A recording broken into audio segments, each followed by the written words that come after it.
Bennyboy here with another Ballistix Mod Garage episode. And today we're going to show you how to build some custom light bars for your Ballistix DDR4 Tactical Tracer memory. Because what better way is there to mod your computer than using some RGB lighting and 3D printing? Well, I suppose you could build your computer in a beer keg, but today we're going to keep things a little simpler, so let's go ahead and get this mod started.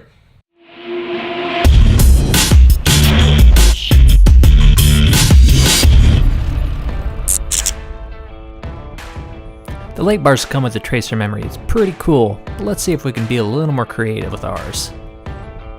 I'm going to use Google SketchUp to create my 3D files, but there's lots of alternative rendering programs out there you can find. Just pick one you like and learn how to use it. Now, in order to import STL files into SketchUp, I'm going to need to download and install the STL extension through the extension warehouse in Google SketchUp. Fortunately, this is pretty easy to find and not too difficult to install. Now we just need to download the starter file from ballistixgaming.com, and we're going to go ahead and import this into our editing program.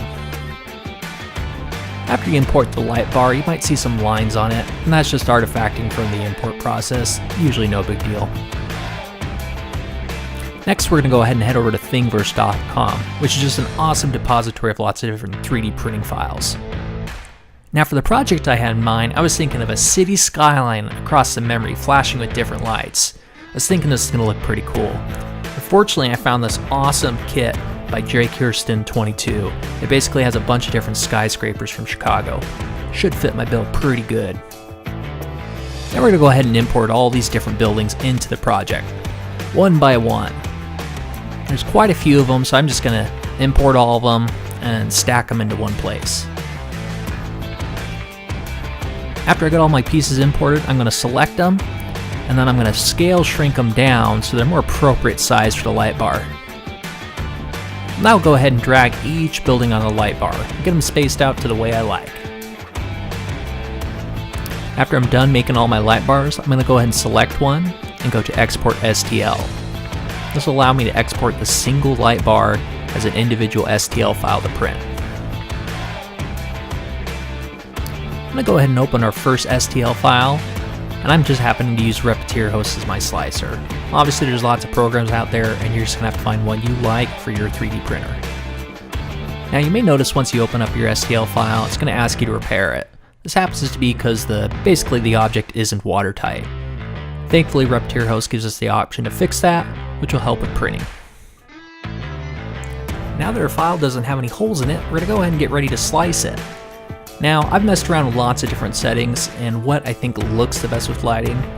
And for your special configuration on your prints, it's probably going to be best that we first put the infill down to 0%. If you need some infill for some structure reliability, you can totally put it, but the less is better. It'll actually help with the light transferring up through the object, and it'll just look better. And after we're done messing with the infill, we're going to put our perimeters down to either 1 or 2. 1 looks the best. If you need 2 for more stability, totally do it.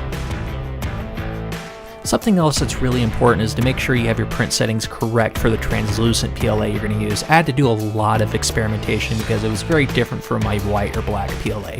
So make sure you do some testing beforehand and just figure out what temperatures, what extrusion weight works good for you. Let's now go ahead and get these files sent over and get some PLA rolling.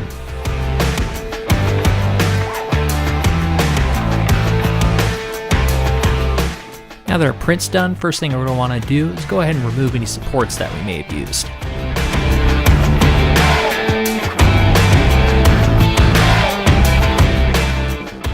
Now at the light bar, there's 2 keyholes to keep the pieces from moving around.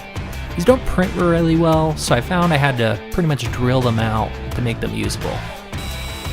Another trick I found is actually drilling out the bottom of the light bar. This helps with the LEDs just so there's less obstruction.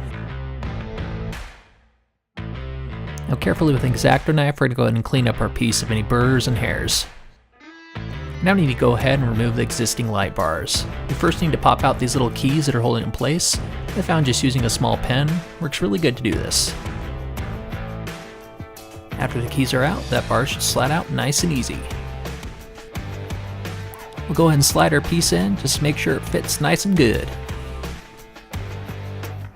Not too shabby, I must say.